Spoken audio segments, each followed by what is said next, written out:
परिचय। क्या तुम जानती हो कि हमारे सौर तंत्र में केवल हमारी पृथ्वी ही एक ऐसी है जिस पर जीवन पाया जाता है? हाँ, ये इसलिए होता है क्योंकि जीवन के लिए आवश्यक कुछ निश्चित वातावरणीय दशाएं जैसे तापमान, जल, वायु तथा भोजन केवल पृथ्वी पर ही उपलब्ध है। पृथ्वी पर उपस्थित संपदा पृथ्वी पर पाए जाने वाले सभी जीवधारियों की भी मूलभूत आवश्यकताओं की प्राप्ति के लिए जरूरी है। इसके अतिरिक्त सूर्य से मिलने वाली ऊर्जा भी पृथ्वी पर रहने वाले जीवों के लिए आवश्यक है। जीवमंडल पृथ्वी की सतह पर जीवन को सहायता देने वाला तंत्र है, जो कि वायुमंडल में कुछ मील की दूरी से लेकर महासागरों के गहरे समुद्र की तलहटी तक फैला हुआ है। भूमि, जल तथा वायु पृथ्वी पर पाए जाने वाले संपदाएं हैं। प्राकृतिक संसाधन वायुमंडल, जलमंडल और स्थल मंडल के घटक हैं। जीवन मंडल का भौतिक भाग 3 मुख्य समूहों में विभाजित किया गया है: स्थल मंडल, जल मंडल और वायुमंडल। स्थल मंडल में पृथ्वी की सबसे बाहरी परत यानी परपटी या क्रस्ट के ठोस घटक जैसे मृदा, चट्टान और खनिज शामिल होते हैं। केवल पृथ्वी की सबसे बाहरी परत, जिसे मृदा भी कहते हैं, में जीवित जंतु पाए जाते हैं तथा ये जीव मंडल का एक भाग बनाती है।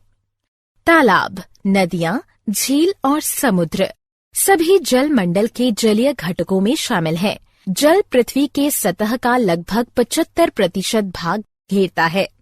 जल भूमिगत भी पाया जाता है। वायुमंडल एक कंबल की तरह जलमंडल और स्थल मंडल के आसपास गैस का आवरण बनाता है। वायुमंडल पृथ्वी की सतह से कुछ किलोमीटर की ऊंचाई तक फैला होता है। ये 4 भागों में विभक्त होता है: शोभ मंडल, समताप मंडल, ओजोन मंडल, आयन मंडल। इसलिए हम कहते हैं कि जीवन मंडल मुख्य रूप से 2 घटकों से मिलकर बना होता है: जैविक घटक सभी जीवित वस्तुएं, अजैविक घटक यानी वायु, जल तथा मृदा।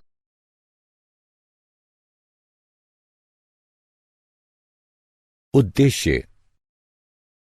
इस पाठ के अंत में आप निम्न करने में सक्षम हो जाएंगे: जीवन की श्वास वायु को समझना, जलवायु नियंत्रण में वायुमंडल की भूमिका को पहचानना, वायु की गति, पवन को समझना, वर्षा को समझना, वायु प्रदूषण को समझना, जल एक अद्भुत द्रव के गुणों को पहचानना, जल प्रदूषण को समझना।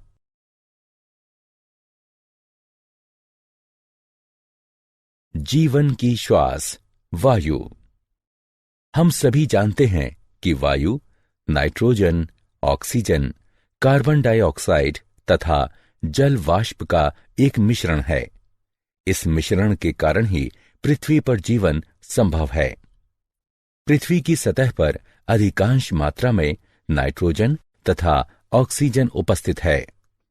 नाइट्रोजन 78%, ऑक्सीजन 21%, कार्बन डाइऑक्साइड तथा अन्य गैसें 0.03%, निष्क्रिय गैसें ऑर्गन 0.93%। हम ये पहले से ही जानते हैं कि जीवधारी यूकेरियोटिक या प्रोकैरियोटिक कोशिकाओं से मिलकर बने होते हैं। इसलिए कोशिकाओं को ग्लूकोज अणुओं के विखंडन तथा अपने क्रियाकलापों के लिए ऊर्जा प्राप्त करने के लिए ऑक्सीजन की आवश्यकता होती है। इसके परिणाम स्वरूप कार्बन डाइऑक्साइड का निर्माण होता है। एक अन्य प्रक्रिया जिसके परिणाम स्वरूप ऑक्सीजन की खपत तथा कार्बन डाइऑक्साइड का निर्माण होता है, दहन की प्रक्रिया कहलाती है, जो कि या तो मानव क्रियाकलापों अथवा जंगलों में लगी आग का परिणाम होती है। हालांकि विभिन्न क्रियाकलापों द्वारा कार्बन डाइऑक्साइड का एक बड़ी मात्रा में निर्माण होता है, किंतु फिर भी वायुमंडल में कार्बन डाइऑक्साइड का प्रतिशत कुल प्रतिशत का एक छोटा सा भाग ही है। कार्बन का यह प्रतिशत सीमित इसलिए है क्योंकि कार्बन डाइऑक्साइड दो विधियों से स्थिर होती है। पहला, हरे पौधे इसे ग्रहण करके सूर्य के प्रकाश तथा क्लोरोफिल की उपस्थिति में ग्लूकोज में बदल देते हैं।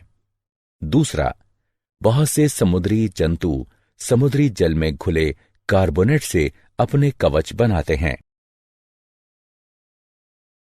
जलवायु नियंत्रण में वायुमंडल की भूमिका। जैसे कि हम पहले भी चर्चा कर चुके हैं कि वायुमंडल पृथ्वी को एक कंबल की भांति ढकता है। हम यह भी जानते हैं कि वायु ऊष्मा का एक कुचालक है। वायुमंडल दिन में तापमान को अचानक बढ़ने से रोकता है। वायुमंडल पृथ्वी के औसत तापमान का दिन के समय और यहां तक कि पूरे वर्ष भर लगभग नियत बनाए रखता है और रात के समय ऊष्मा को बाहरी अंतरिक्ष में जाने की दर को कम करता है। पृथ्वी तथा चंद्रमा सूर्य से लगभग समान दूरी पर हैं, किंतु चंद्रमा की सतह जहां वायुमंडल नहीं है, उस पर तापमान -190 डिग्री सेल्सियस से 110 डिग्री सेल्सियस के मध्य रहता है।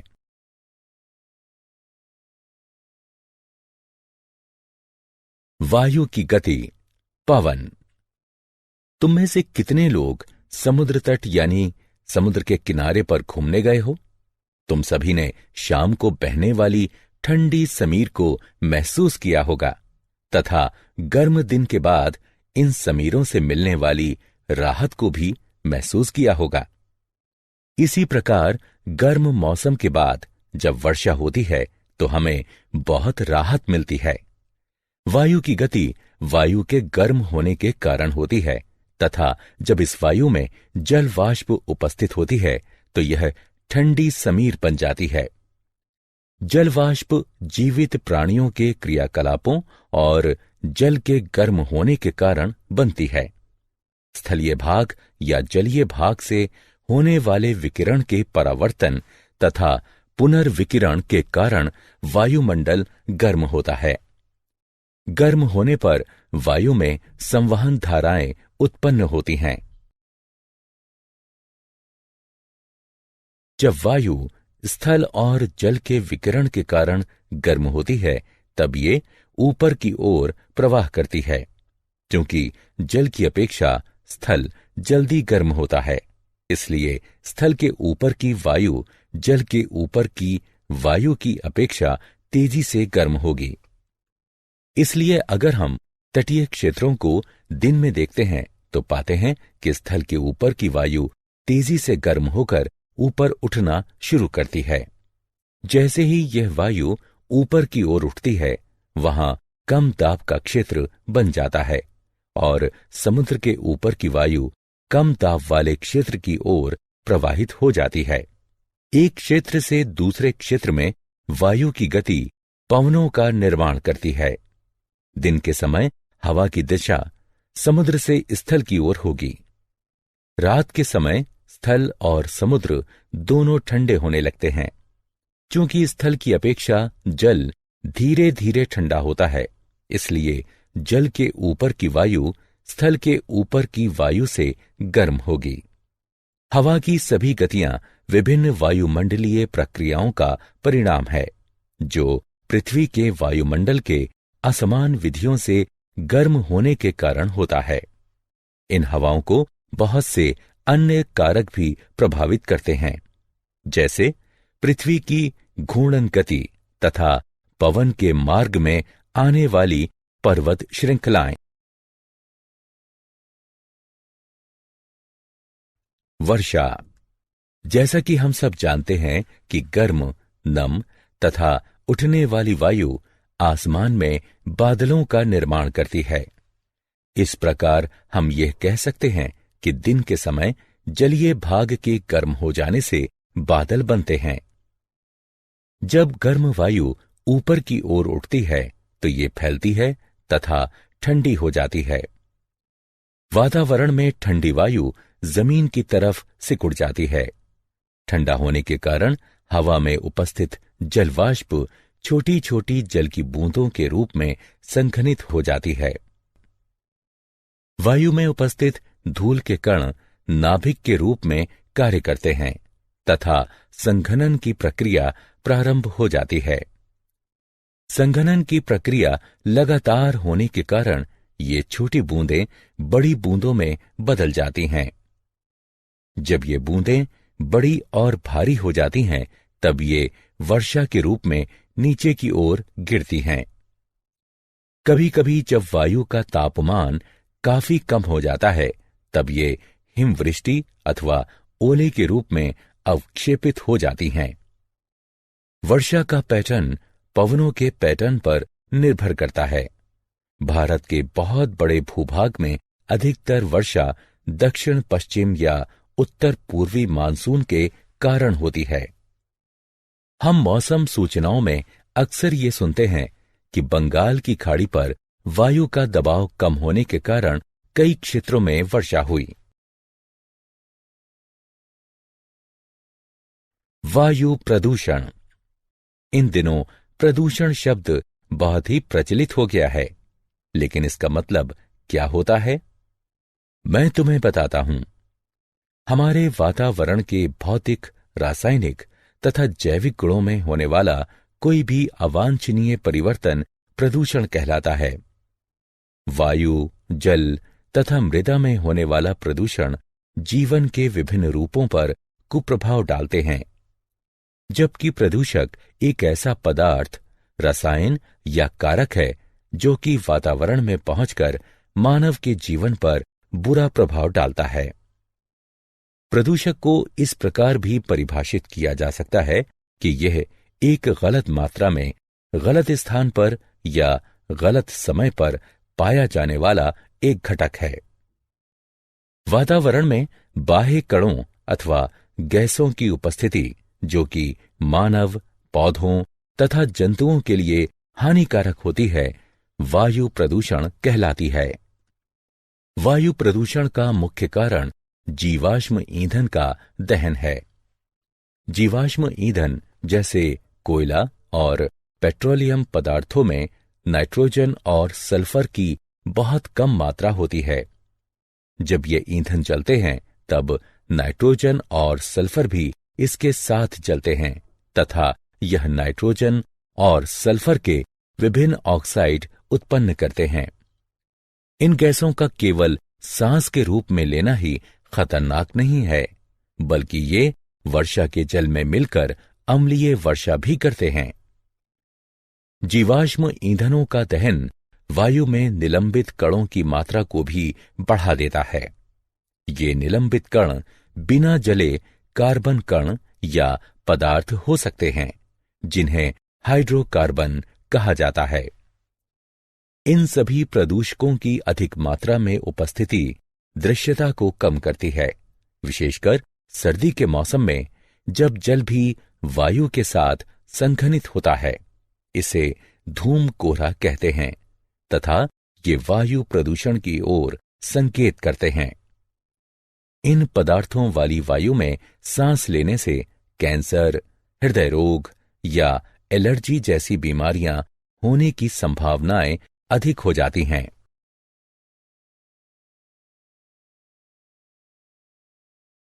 जल एक अद्भुत द्रव। जल पृथ्वी की सतह के सबसे बड़े भाग पर उपस्थित है और यह भूमिगत भी होता है। जल की कुछ मात्रा जल वाष्प के रूप में वायुमंडल में भी पाई जाती है। पृथ्वी की सतह पर पाए जाने वाले जल का कुल 97% सागरों तथा महासागरों में पाया जाता है तथा यह जल क्षारीय होता है। पृथ्वी पर 1% ही स्वच्छ जल पाया जाता है। 2% शुद्ध जल बर्फ के रूप में दोनों ध्रुवों पर तथा बर्फ से ढके पहाड़ों पर पाया जाता है। भूमिगत जल तथा नदियां, झीलें तथा तालाबों में पाया जाने वाला जल भी स्वच्छ जल होता है। स्वच्छ जल की उपलब्धता विभिन्न स्थानों पर भिन्न भिन्न होती है। गर्मी के मौसम में अधिकतर स्थानों पर जल की कमी हो जाती है।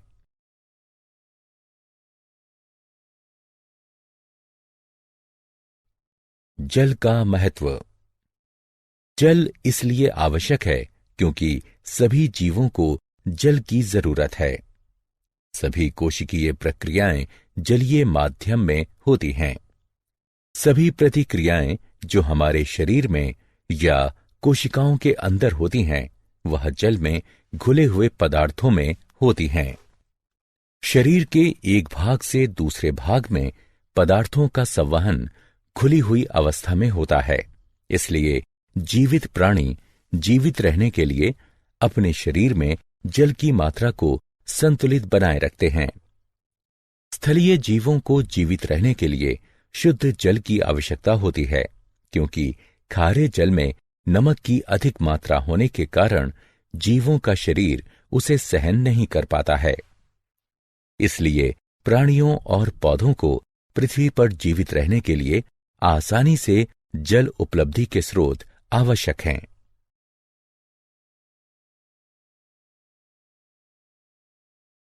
जल प्रदूषण। क्या तुम्हें पता है कि जल प्रदूषण जल में कुछ ऐसे पदार्थों के मिलने के कारण होता है जो कि जल की गुणवत्ता को कम करते हैं, जिससे यह स्वास्थ्य पर भी कुप्रभाव डालता है। जल उन कीटनाशकों और उर्वरकों को भी घोल लेता है जिनका उपयोग हम खेतों में करते हैं। अतः इन पदार्थों का कुछ प्रतिशत भाग जल में चला जाता है।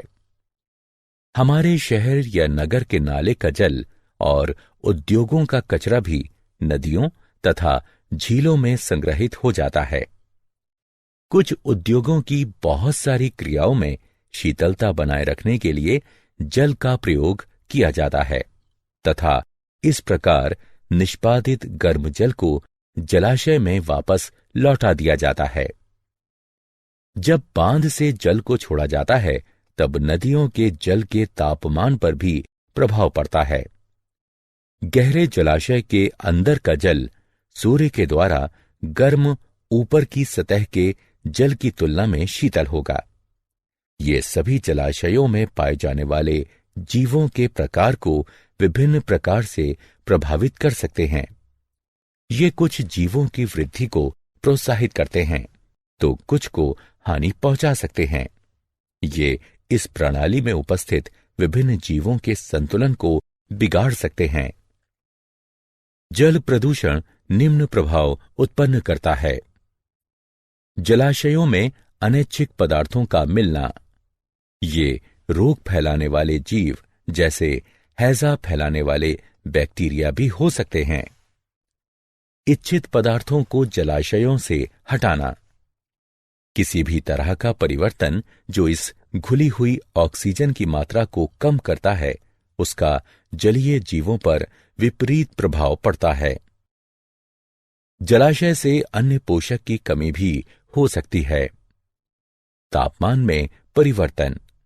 जलीय जीव जिस जलाशय में रहते हैं, वे वहां के एक विशिष्ट तापमान के अनुकूल होते हैं और उस तापमान में अचानक परिवर्तन उनके लिए खतरनाक होगा या प्रजनन की प्रक्रिया को प्रभावित करेगा। विभिन्न प्रकार के जंतुओं के अंडे और लार्वा तापमान परिवर्तन के प्रति संवेदनशील होते हैं।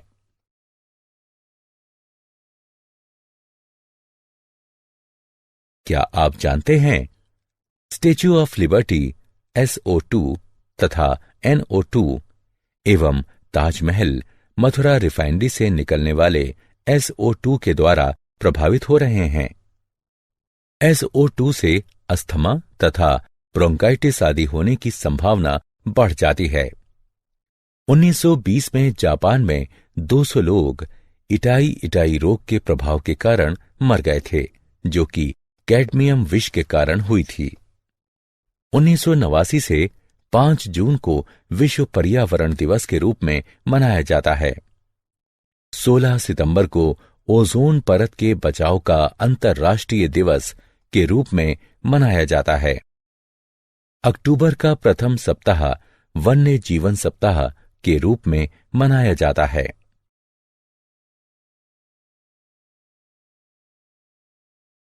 सारांश। आइए हमने जो कुछ सीखा है उसे संक्षेप में दोहराएं। पृथ्वी पर जीवन मृदा, वायु, जल तथा सूर्य से प्राप्त ऊर्जा जैसी संपदाओं पर निर्भर करता है। स्थल और जलाशयों के ऊपर विषम रूप से वायु के गर्म होने के कारण पवनें उत्पन्न होती हैं। जलाशयों से होने वाले जल का वाष्पीकरण तथा संघनन हमें वर्षा प्रदान करता है।